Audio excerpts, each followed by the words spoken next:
अब समय है छत्तीसगढ़ की हर छोटी बड़ी खबरों पर फटाफट नजर डालने का। तो चलिए देखते हैं छत्तीसगढ़ की तमाम छोटी बड़ी खबरें फटाफट अंदाज में। छत्तीसगढ़ की विष्णुदेव साय सरकार के 13 मार्च को 3 महीने पूरे हो गए। इसके अगले दिन गुरुवार को सरकार के 5 मंत्री सरकार का लेखा जोखा लेकर जनता के सामने आए। दावा किया कि सरकार के 3 महीने का कामकाज कांग्रेस सरकार के पिछले 5 सालों पर भारी है। रायपुर में हुई प्रेस कॉन्फ्रेंस में डिप्टी सीएम विजय शर्मा, वित्त मंत्री ओपी चौधरी, कृषि मंत्री रामविचार नेताम, वन मंत्री केदार कश्यप और स्वास्थ्य मंत्री श्याम बिहारी जायसवाल शामिल हुए।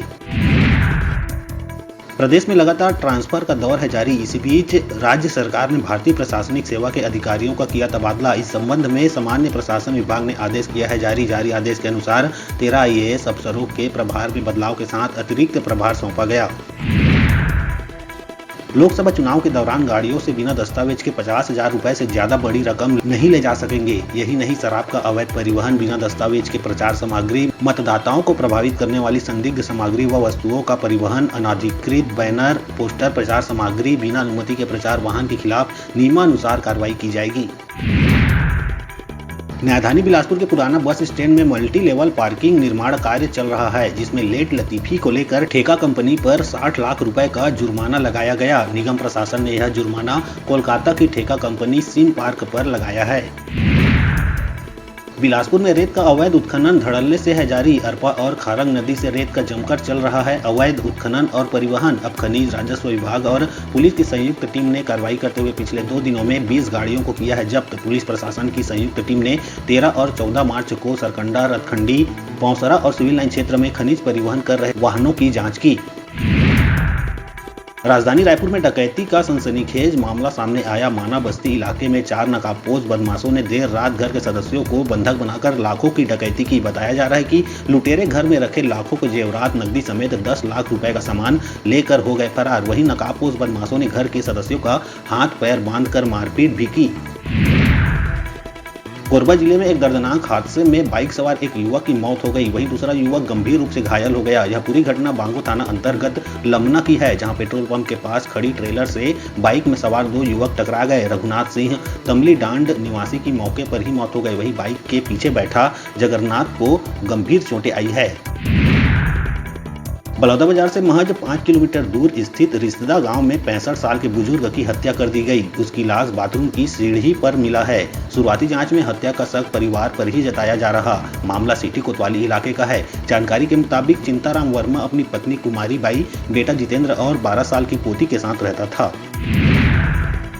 स्वास्थ्य विभाग के अधिकारी कर्मचारी 21 अगस्त 2023 से 12 सितंबर 2023 तक हड़ताल में थे। इस अवधि का अवकाश और रुका वेतन स्वास्थ्य मंत्री श्याम बिहारी जायसवाल के निर्देश पर जारी कर दिया गया। इसका लाभ प्रदेश के लगभग 30,000 स्वास्थ्य कर्मियों को मिला है। छत्तीसगढ़ स्वास्थ्य फेडरेशन ने स्वास्थ्य मंत्री जायसवाल को आभार व्यक्त किया।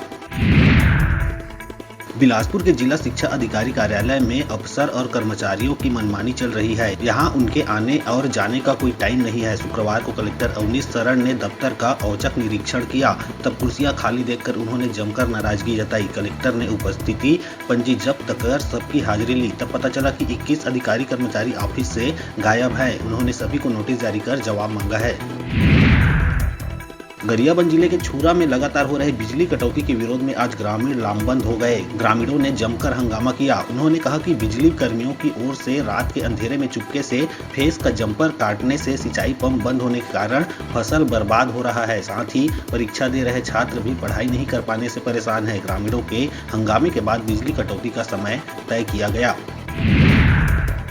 छत्तीसगढ़ सरकार की रामलला दर्शन योजना को लेकर हाईकोर्ट में जनहित याचिका लगाई गई है। याचिका में सरकार की योजना को संविधान के धर्मनिरपेक्षता सिद्धांत के खिलाफ बताया गया। मामले में हाईकोर्ट की डिवीजन बेंच ने सुनवाई के बाद फैसला सुरक्षित रखा। कांकेर जिले के नक्सल प्रभावित इलाके में नक्सलियों ने बैनर बांधा है। नक्सलियों ने अंतागढ़ के पास अपनी उपस्थिति दर्ज कराई है। नक्सलियों ने लोगों से लोकसभा चुनाव का बहिष्कार करने की अपील की है। उन्होंने सड़क पर भी बैनर फेंके हैं। अंतागढ़ थाना क्षेत्र के कलगांव पुल पर नक्सलियों ने बैनर लगाकर चुनाव बहिष्कार की अपील की है।